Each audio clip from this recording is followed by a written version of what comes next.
কোরআন নিজেই তার জবাবে বলবেন, শুধু রাজনীতি, অর্থনীতি, শিক্ষানীতি, সমাজনীতি নয়, তোমার জীবনে যা কিছু প্রয়োজন, তোমার জীবনে যত নীতির প্রয়োজন, ইহকালে যা কিছু প্রয়োজন, পরকালে যা কিছু প্রয়োজন, সমস্ত কথাগুলো আমি আল্লাহ রাব্বুল আলামিন খুলে খুলে কোরআনের ভিতরে বর্ণনা করে দিয়েছি। এমন একটা জিনিসের কথা বলুন যে জিনিসটা কোরআন শরীফে নাই। কোরআন শরীফের ভিতরে সব কিছু আছে। কোরআন শরীফের ভিতরে সব কিছু আল্লাহ তাআলা খুলে খুলে বর্ণনা করে দিয়েছেন।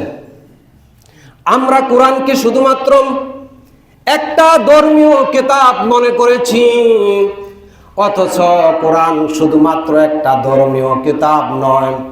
এর ভিতরে রয়েছে অর্থনীতি, শিক্ষানীতি, সমাজনীতি, পরিবার নীতি, রাষ্ট্রীয় নীতি, সকল কিছু এই কোরআনের ভিতরে রয়েছে। ফৌজদারি দণ্ডবিধি, সাধারণ মানুষের অধিকার, নারীর অধিকার, ফৌজদারি দণ্ডবিধি, উত্তরাধিকারী আইন, আরো কত কিছু এই কোরআনের ভিতরে রয়েছে।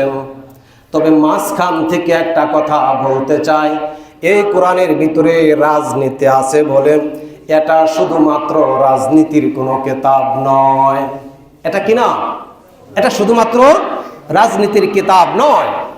এর ভিতরে শিক্ষানীতি আছে বলে এটা শিক্ষানীতির কোনো কিতাব নয়। এর ভিতরে অর্থনীতি আছে বলে এটা শুধু অর্থনীতির কোনো কিতাব নয়। এর ভিতরে বিজ্ঞান আছে বলে এটা কোনো বিজ্ঞানের কিতাব নয়। এর ভিতরে নারীর অধিকার, উত্তরাধিকারী আইন, ফৌজদারি দণ্ডবিধি, সাধারণ মানুষের অধিকার এই কোরআনের ভিতরে আছে বলে এটা কোনো লয়ের কিতাব নয়। তবে এটা কি? এক কথায় জবাব, একজন মানুষের জন্মের পর থেকে শুরু করেন, একজন মানুষের জন্মের পর থেকে শুরু করেন মৃত্যুর আগ পর্যন্ত একটা মানুষের ব্যক্তিগত জীবনে, পারিবারিক জীবনে, সামাজিক জীবনে, রাষ্ট্রীয় জীবনে, জীবনের প্রত্যেকটা সেকশনে, প্রত্যেকটা অধ্যায়ে, প্রত্যেকটা জায়গায় মানুষের যত নীতিমালার প্রয়োজন, সকল নীতিমালার মূল নীতিমালা লিপিবদ্ধ রয়েছে যে কিতাবের ভিতরে। এই কোরআন হলো সেই মূল কিতাবের নাম।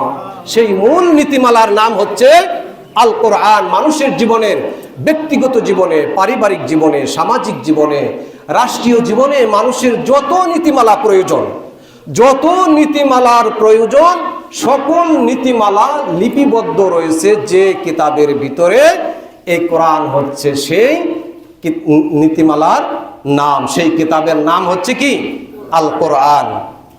ইসলাম is the complete code of life. ইসলাম হচ্ছে মানব জাতির একটা জীবন, পরিপূর্ণ জীবন ব্যবস্থার নাম। ইসলাম হচ্ছে একটা পরিপূর্ণ জীবন ব্যবস্থার নাম হচ্ছে কি? ইসলাম।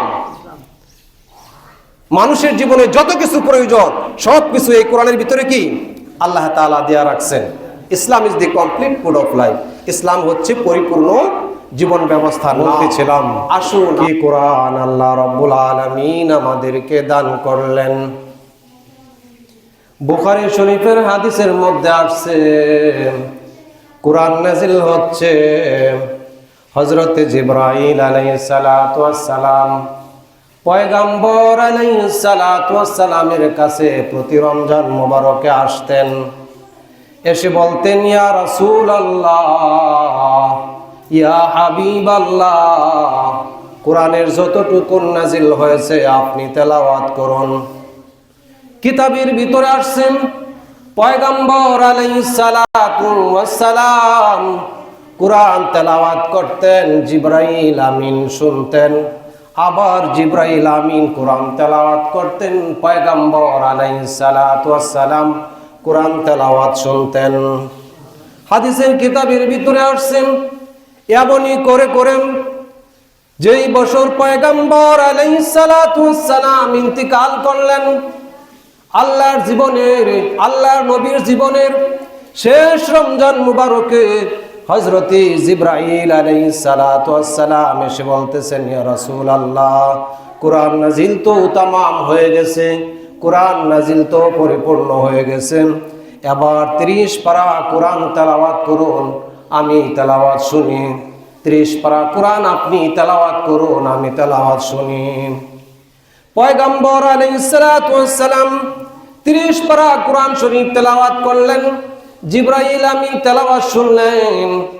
আবার জিবরাইল আমিন বলেন, ইয়া রাসূলুল্লাহ, এবার আমি 30 পারা কোরআন শরীফ তেলাওয়াত করে আপনি শুনুন।